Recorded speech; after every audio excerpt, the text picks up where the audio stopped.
venez de suivre cette première journée d'audience. Frédéric Michel, les 8 accusés ne sont pas poursuivis pour complicité, rappelons-le. Aujourd'hui, on a pu entendre la voix des 7 présents pendant quelques secondes.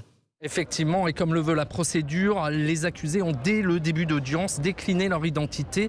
3 hommes comparaissent dans un box vitré et sécurisé. Les 4 autres accusés, parmi lesquels une femme, sont libres et assis sur un banc aux côtés de leurs avocats. Un dernier individu est en fuite, mais le président de la Cour spéciale a dès le début de l'audience indiqué qu'il se trouvait en prison en Tunisie.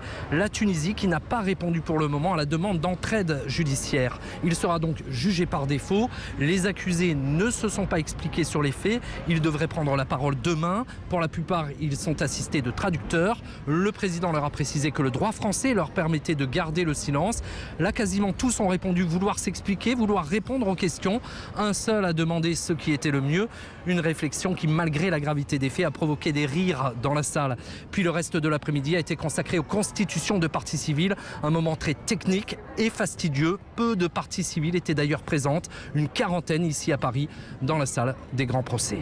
Frédéric Michel, un procès retransmis simultanément dans une salle du Palais des Congrès de Nice. Comme celui du 13 novembre, les débats sont filmés et enregistrés pour les archives historiques.